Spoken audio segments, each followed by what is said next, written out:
As you know that FEA, what used to be called FEA, is now called Energy Fiji Limited.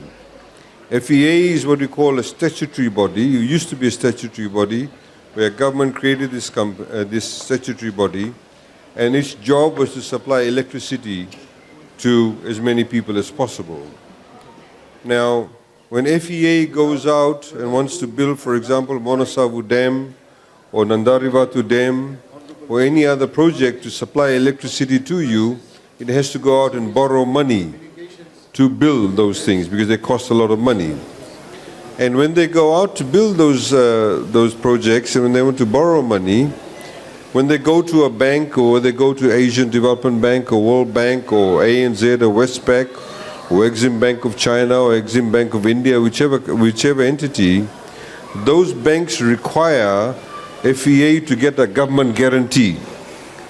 So it's like when you sometimes go to a bank and you want to borrow money, the bank says, yes, we can lend you the money, but why don't you get your father to guarantee the loan? In case if you don't pay, then he will pay the loan. So that's what you call by government guarantee. And many statutory bodies in Fiji for years, they have been getting government guarantees whenever they want to go and borrow money because they don't have a strong balance sheet. They're not very strong financially themselves. So we've been looking at energy for a long time. As you know, some of you may not know this, but in particular over the past 5 to 6 years, we have been putting in a lot of money through FEA to connect people to electricity. As you know, there are many Fijians. For years, they have never had electricity. You are lucky over here, you have electricity. But there's still people who don't have electricity. The children still read under the lamp. They don't have the luxuries of having a fridge, a washing machine, a microwave machine, a stereo, even a TV, because they don't have access to electricity. So the past number of years, we've been connecting so many Fijians to electricity. Every day, even as I'm speaking now, there's some household that is getting connected to electricity. So that has been one of the major objectives. The other objective, of course, is that to get electricity, like this uses electricity, you can make electricity. The traditional way has been you run a diesel generator. You have a big generator, you buy diesel, you pour diesel into it, it runs the turbines and you get electricity. But that's what you call fossil fuel, and it costs a lot of money.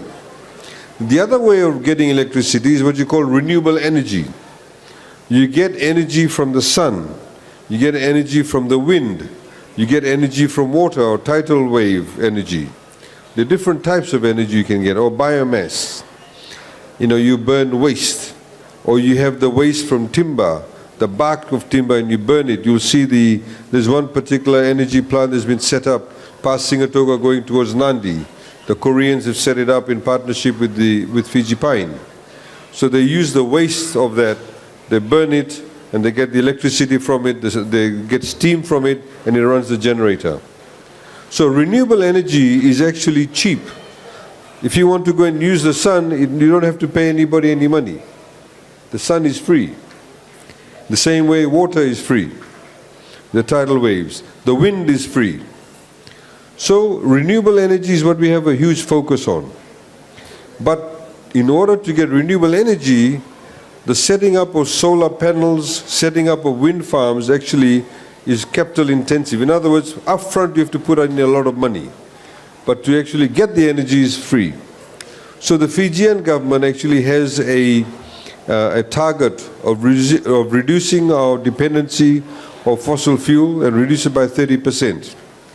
Now, we of course, FEA, which is now called Energy Fiji Limited, has been corporatized, has been formed into a company. Now, we are looking for strategic partners to partner with the Fijian government, or people who want to invest. Because Energy Fiji Limited, under the CEO and his board, and with the assistance of government, actually is doing quite well now. So the idea is to get some strategic partners who can put in money. The Fijian government gets some money also, and they provide also the expertise, or they provide the investment, and in that way we can get more of our energy from fossil fuel. Sorry, get more of our energy from renewable energy, and reduce our dependency on fossil fuel.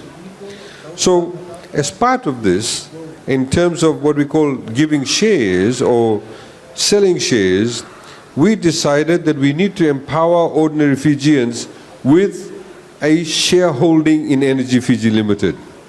So those of you who are getting shares today, we are giving you shares because we want you to become a shareholder in Energy Fiji Limited. We are opening up the market. Now, by giving you the shares today, what we're actually saying to you, you are not only a shareholder, but you become an interested party in Energy Fiji Limited. Because if you are, so for example, a shareholder in that shop there, you want to know how much sales it's doing. You will want to know, are they making a profit or not? You'll want to know how many people are they employing, are they doing the right job or not? You'll want to know whether this CEO is doing his job or not. So we want you to become an interested party in that. Because any company that's owned by the Fijian government is obviously owned by you. All Fijians actually have a stake in it. But we are now formalizing, and you actually become a formal shareholder in Energy Fiji Limited. Now, what does that mean? It means that you hold shares, and as you know, we've made a distinction. People who earn more than $30,000 a year, you get 150 shares. People who earn less than $30,000 a year, we're giving you 250 shares. Some people said to us, why have you done that? Well, because we want people with low income to have more shares, because we want them to have more access to income. So in that way, we're trying to equalize what we say, an unlevel or disequal level playing field. So by giving you the shares today, you have two things that you can do with your shares.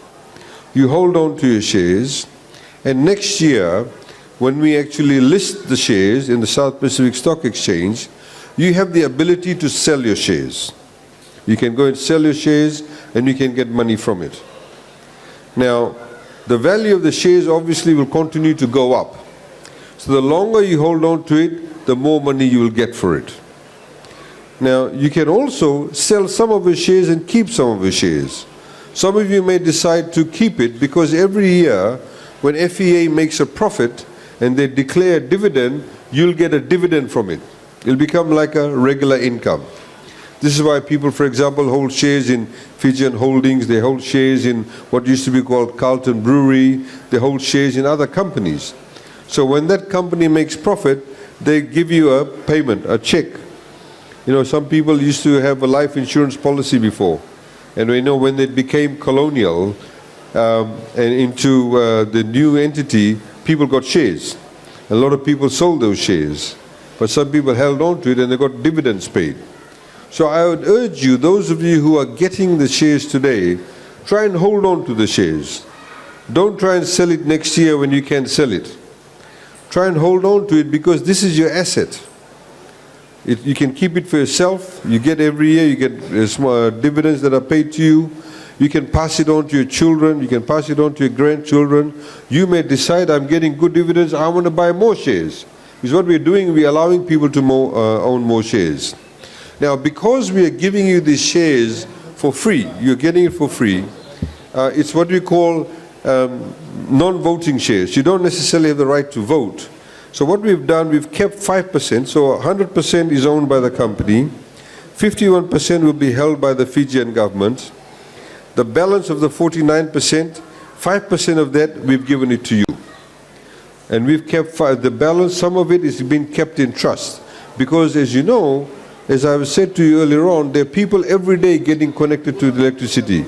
So the moment they get connected to electricity, as long as they're a Fijian citizen, they're resident in Fiji, they will also get shares. So we hold this 5% for those people who actually will become account holders also. So that, ladies and gentlemen, in a nutshell, is what we are here doing today. I've heard some very fancy stories. As you know, there's about 40,000 people who have come forward, which includes yourself, who've said, you know, I want to register to become a shareholder. There are, of course, something like 120,000. FEA has 127,000 account holders. So far, only 40,000 people have registered to get the shares. I would urge all of you, who you may have friends, family, relatives, who have an account, please tell them to come forward and register and get the shares. You know, it's very good for them. It's very good for you too. I've heard some fancy stories. Some people have said, oh, if we go and register, that means they can watch us through the electricity wire now, or they can listen to what we are saying. It's all nonsense. The fact of the matter is that this is what we're trying to do, is trying to empower Fijians. We're trying to empower them, trying to get them to be part of the economy, so they have a stake in it. You become interested in the companies that government owns. You take an interest as to what is happening in those companies, and we want you to be able to know that when you switch off the electricity or switch on the electricity, it actually has an impact on you as an individual consumer, and now, of course, as an individual shareholder. So, ladies and gentlemen, in a nutshell, that's what this is about. So far, 40,000 Fijians have registered. They'll all be getting their shares. The shares, of course, are issued through the South Pacific Stock Exchange. They also hold the other shares in trust for anybody else that comes forward. So, thank you very much for being here. Thank you for coming forward. And I'm glad that we're able to do this. We hope to do a lot more in this respect to empower ordinary Fijians to become shareholders, to participate in the economy. I think with those few words, I'd also like to thank again all those who've been involved in it. We have, of course, the two permanent secretaries here, David Colin Tagane, who is the permanent secretary for infrastructure, used to be the permanent secretary for public enterprise and is now also looking after agriculture. And behind me, have permanent secretary Jitendra Singh, who is now the permanent secretary for public enterprise. So all of these people have come together. We've used various other interested parties. I'd like to thank the CEO of South Pacific Stock Exchange, who is also here. The chairman of Energy Fiji Limited could not be here. And we've got some very exciting news in respect of all the energy programs we've put in place. We now have the grid all around Viti Levu. We are now going to various other parts of Fiji. So you know that as every day we connect more customers, they become paying customers. That means the profits of FEA or EFL will increase. That means you'll get a better shareholding, or value of the shares will go up too. So ladies and gentlemen, thank you very much once again for being here.